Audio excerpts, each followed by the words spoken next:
When you think of Australia today, you probably picture sunny beaches, a super high standard of living, maybe a pretty laid-back lifestyle, right? But what's wild is that this modern paradise has a surprisingly brutal origin story. We're going to trace the incredible journey of how a remote prison continent completely transformed into one of the most desirable nations on Earth. So how did it happen? Let's dive in and find out. And nothing, I mean nothing, shows this transformation better than this. In 1870, if you were born in Australia, you were only expected to live to be 34. Can you even imagine? Today, it's over 83 years old, one of the highest in the entire world. That's way more than just a number. It's a complete revolution in the quality of life, a massive shift from pure survival to health and opportunity. So this is the big question we're tackling today. How on earth did a place designed for punishment, literally a dumping ground for convicts on the other side of the planet, turn into a global dream destination?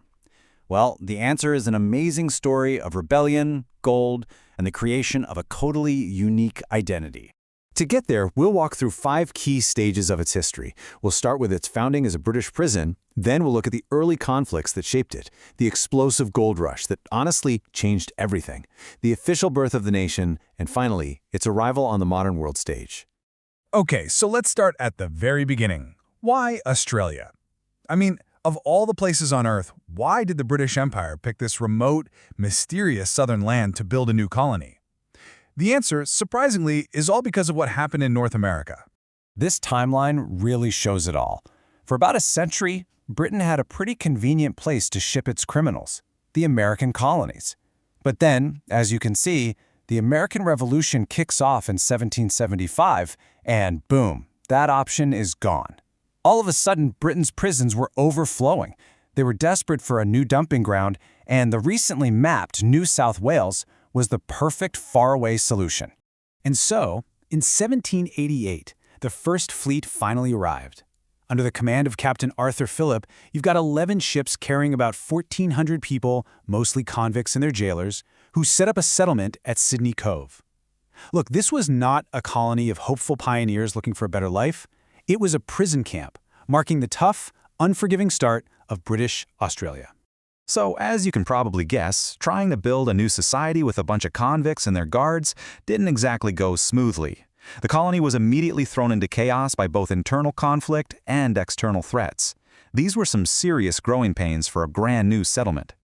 Just look at how unstable things were. In 1804, you had a major convict rebellion. Then, just 4 years later, the military itself staged a coup over the illegal rum trade. And get this, it's the only military coup in Australia's entire history. And while all this drama was happening internally, the French were sniffing around the coast, which totally panicked the British and forced them to quickly build more outposts to stake their claim on the whole continent. But the British weren't arriving in an empty land. Not even close. Aboriginal peoples had called this continent home for an astonishing 65,000 years. The official British policy, at least on paper, was cooperation. They knew they needed local knowledge just to survive in this completely alien environment. But the British brought with them an invisible and absolutely devastating weapon: disease. The indigenous population had zero immunity to European illnesses. Just 1 year after the First Fleet landed, a smallpox outbreak wiped out an estimated half of the Aboriginal people living around Sydney. It was a catastrophe that, more than anything else, just shattered any real hope of a peaceful relationship. And this slide really gets to the heart of the conflict.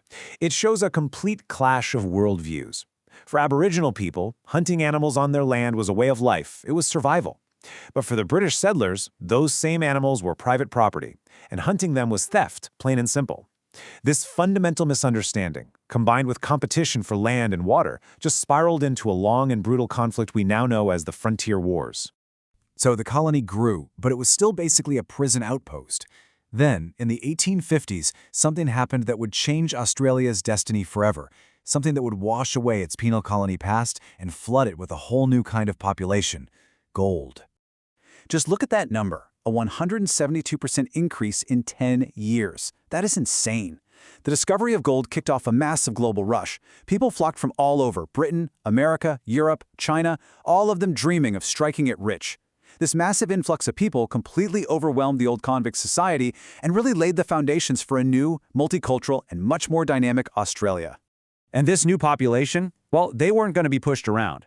Miners got furious with corrupt officials and unfair taxes. which all led to the Eureka Rebellion in 1854. They literally built a makeshift fort and fought government troops. Now, even though they lost the battle, the public was on their side, and the rebels were let off. The big takeaway here is that this event embedded a core value deep into the Australian psyche: egalitarianism.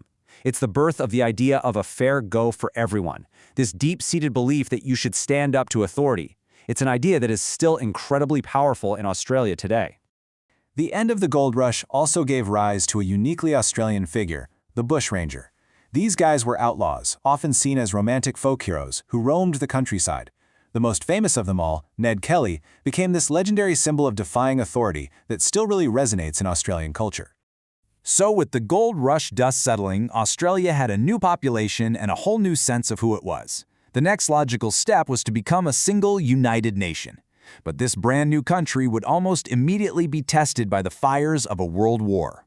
You know, after a nasty economic depression in the 1890s forced the colonies to work together, the push for nationhood just gained unstoppable momentum. After a lot of negotiating, a bill was passed in London, and on January 1, 1901, the Commonwealth of Australia was officially born. The 6 colonies were finally one nation. And one of the very first things this new nation did was pass something called the White Australia Policy.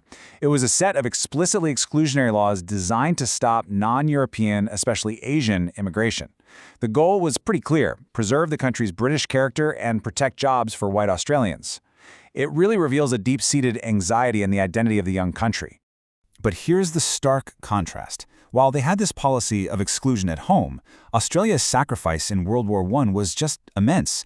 The casualty rate was staggering, actually the highest of any Allied force. And the disastrous Gallipoli campaign, Australian and New Zealand troops, the Anzacs, forged this legend of bravery and sacrifice that became a cornerstone of national pride, a powerful counterpoint to the country's inward-looking policies back home. And this brings us to the final chapter of our story: how post-war Australia finally shed the last remnants of its colonial past and really embraced the complex, multicultural identity we see today. World War II was another huge turning point.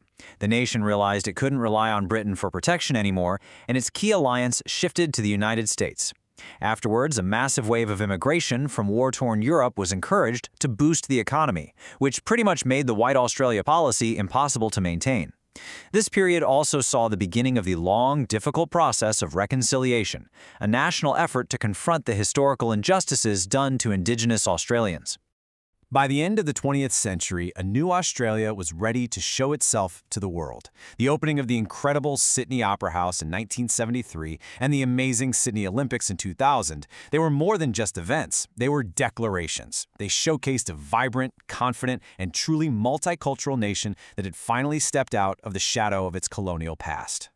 So, Australia's story is really one of radical reinvention, from a place of punishment to a land of opportunity. It forged its identity through rebellion, a gold rush, and the sacrifices of war. Which leaves us with a final thought. Having made this incredible journey, what forces do you think will shape the next chapter in Australia's identity?